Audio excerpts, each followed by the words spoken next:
The U.S. ambassador to South Korea has been injured in a knife attack. This occurred at a breakfast meeting in Seoul. 42-year-old Mark Lippert also suffered a cut on his left hand. Security officers subdued the attacker, one pinning him down with a shoe on his neck until he was arrested. This video footage shows U.S. Ambassador to South Korea Mark Lippert, who was slashed in the face by a Korean nationalist entering a hospital in Seoul with his face and hand wrapped up in bandages. The 42-year-old underwent 2.5 hours of surgery after he was attacked at a breakfast forum held in Seoul to discuss Korean reunification. Doctors later said his condition is stable after a very successful surgery that required 80 stitches in his face. The diplomat also said in a tweet that he is doing well and in great spirit. Lippert added that he looks forward to returning to the work of advancing the U.S. alliance with South Korea. U.S. Secretary of State John Kerry, who is in Saudi Arabia to meet with Gulf Arab ministers, also reacted. I talked to him a little while ago. He's doing as good as could be expected, and his spirit is strong. He intends to soldier on. The assailant was caught and identified by police as 55-year-old Kim Ji-jung. Police say the attack was a protest against the joint military exercises between South Korea and the United States, which began this week. Not surprisingly, in a written statement, North Korea's official KCNA news agency described the attack as deserved punishment for the warmongering United States, calling it the knife of justice, that it says reflects the anger of South Koreans opposed to the military exercises involving South Korean and U.S. forces. In the meantime, the attack on U.S. ambassador to South Korea, Mark Lippert, by Kim Ki-young is not the first such attack by this Korean nationalist. In 2010, Kim tried to attack the Japanese ambassador to Seoul by throwing a piece of concrete and was given a suspended jail term. The 55-year-old also stages one-man protest against Japan over disputed islands known as Dokdo in Korean and Takeshima in Japanese.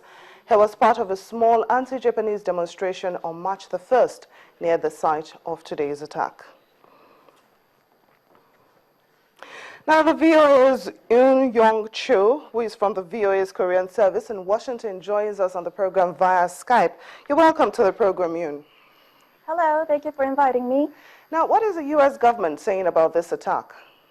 The U.S. government strongly condemned the attack. Shortly after the attack, the State Department released a statement saying that the government strongly condemns this act of violence.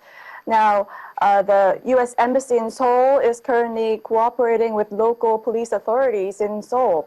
And President Obama also called Ambassador Mark Lippert soon after the incident, telling him that him and his wife are in President Obama's thoughts and prayers, and that the president wants a fast recovery of the ambassador. Well, now, let me just ask you, how is it possible that a man with a large knife and a history of violence got so close to the ambassador?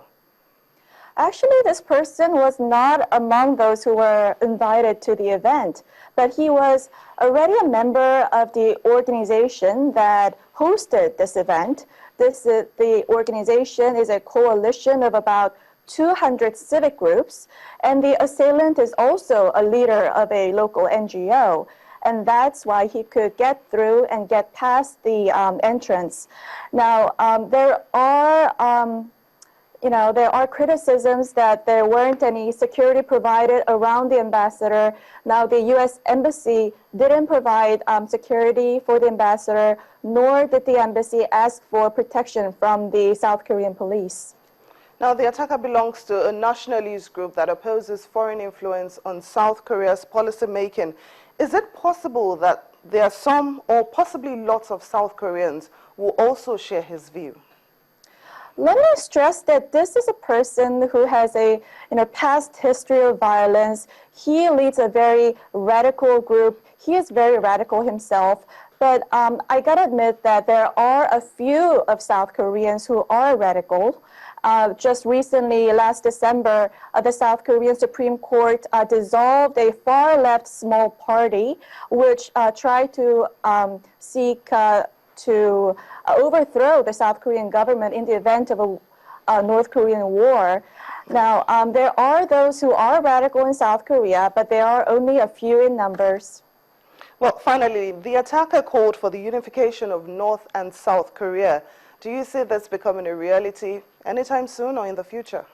Not in the near future. The head of the U.S. National Intelligence recently told the Senate Armed Services Committee that after North Korean leader Kim Jong-un held his power for the past 3 years, he actually solidified his power. And the North Korean economy actually got a little bit better than before. So not many experts or government officials are anticipating a near-time collapse of North Korea. Well, thank you very much, Eun Young Chow. It's been a pleasure having you on the program. Thank you. Now, another person who is joining